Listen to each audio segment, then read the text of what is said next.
যায় শতাধিক প্রাচীন এক কালী মন্দিরকে কেন্দ্র করেই প্রাণ চঞ্চল দামোদর নদের পাশেই গড়ে উঠেছে এক সুন্দর আশ্রম। বৃষ্টি ভেজা একদিনেই পৌঁছে গেছিলাম সেখানে। গ্রামের মধ্যেই শান্ত নিরিবিলি সবুজে ঘেরা এই আশ্রম আপনাদের জন্য আজ ঘুরিয়ে দেখাবো। খুবই কম খরচে একবেলার জন্য এখানে আপনি ঘুরে নিতে পারবেন। আপনারা উদং কালীমাতা আশ্রমে কিভাবে আসবেন এবং কখন আসবেন, সাথে এই আশ্রমে এলে কী কী দেবদেবীর দর্শন করতে পারবেন, সবই এই ভিডিওর মাধ্যমে আপনাদের কাছে তুলে ধরব। আশা করি ভিডিওটা ভালো লাগবে, আর ভালো লাগলে অবশ্যই চ্যানেলটা সাবস্ক্রাইব করে পাশে থাকবেন।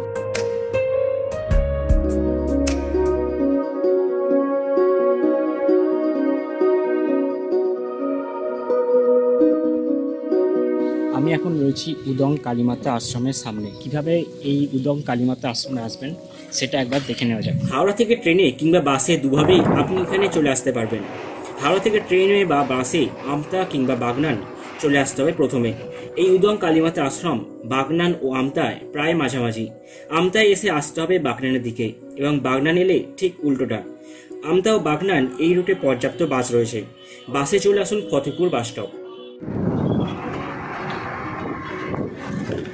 আমি প্রথমে বাগনান এবং বাগনান বাসস্ট্যান্ড থেকে আমতার বাসে চলে আসি ফতেপুরে। বাস ভাড়া পড়ল 15 টাকা। বাস থেকে নামলেই দেখতে পাবেন লেখা আছে উদং কালীমাতা আশ্রম। সামনেই রাস্তা দিয়ে মিনিট 3 হাঁটলেই চলে আসতে পারবেন দামোদরের তীরে সবুজে ঘেরা এই সুন্দর আশ্রমে। ফতেপুর বাসস্ট্যান্ড থেকে উদং কালীমাতা ডিস্টেন্স মোটামুটি হেঁটে এলে 3 মিনিটের মতো সময় লাগবে, আর প্রায় কাছাকাছি চলে এসেছি।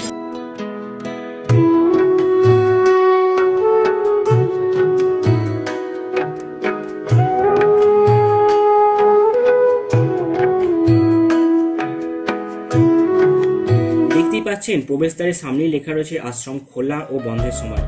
চলুন এবার প্রবেশ করি আশ্রমের মধ্যে।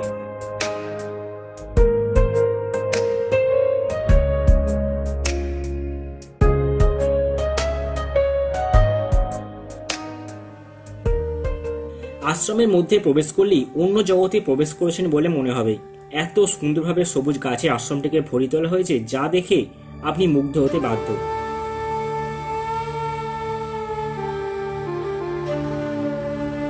এখন বর্ষাকাল বলে গাছে ফুল অল্পই রয়েছে, কিন্তু যদি শীতকালে আসেন তবে নানান রঙের ফুলের গন্ধে ভরে থাকে এই আশ্রম।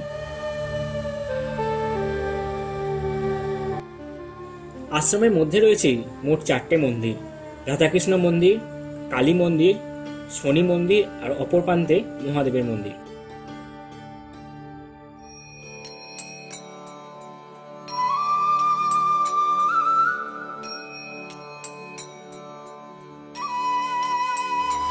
প্রথমেই প্রবেশ করছি রাধাকৃষ্ণ মন্দিরে।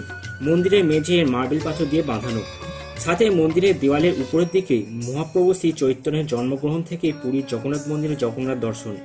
এই সময়কালে বিভিন্ন ঐতিহাসিক ঘটনা ফুটিয়ে তোলা হয়েছে। গর্ভগৃহে বিরাজ করছেন রাধাকৃষ্ণের যুগল মূর্তি।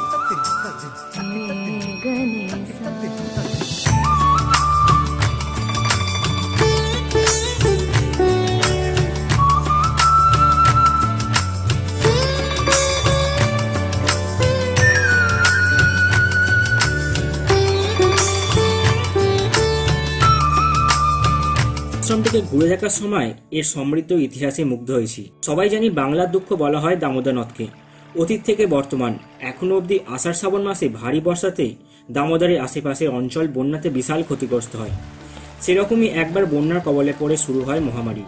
উদং গ্রাম শ্মশান ভূমিতে পরিণত হয়। গ্রামের মানুষজন শরণাপন্ন হন ঈশ্বরের।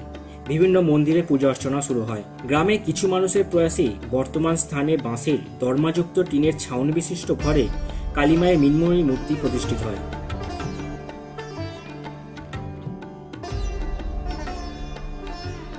1349 সাল ভয়ঙ্কর ঝড়ের কবলে পড়ে মায়ের মূর্তি সহ মন্দির নষ্ট হয়ে যায়।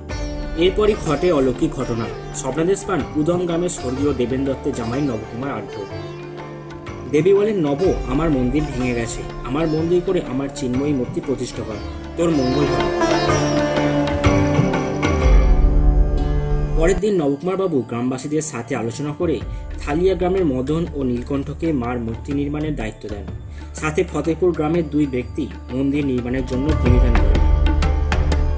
কিন্তু কয়েকদিন পর দামোদরের তীরে জঙ্গলের মধ্যে ঢাকা পড়ে যায় পুরো মন্দির। এরপরে কয়েক দশক পর 1390 বঙ্গাব্দে কয়েকজন ধর্মপ্রাণ সহিদা ব্যক্তির আন্তরিক প্রচেষ্টায় ও আর্থিক সহায়তায় আবার পথ চলা শুরু হয় মন্দিরে।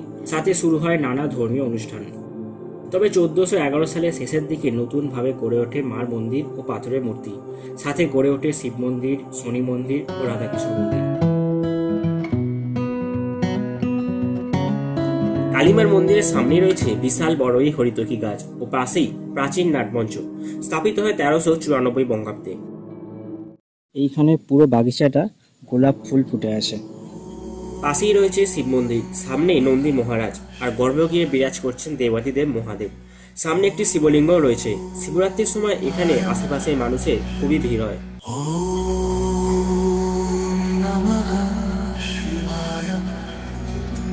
শিব মন্দিরের উল্টো দিকে রয়েছেন শনি ঠাকুরের মন্দির।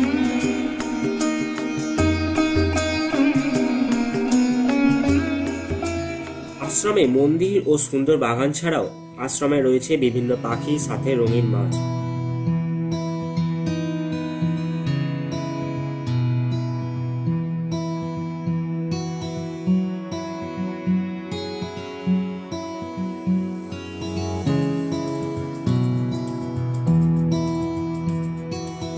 আশ্রমের মধ্যে ঘুরে চলে এলাম দামোদরের কাছে। নদীর ধার বরাবর শুধুই গাছের সারি, মাঝখান দিয়ে বয়ে যাচ্ছে দামোদর নদ। সামনে একটি বোটও রাখা রয়েছে। আপনি বোটিং করতে চাইলে নিচে দেওয়া নম্বরে যোগাযোগ করে নিতে পারেন।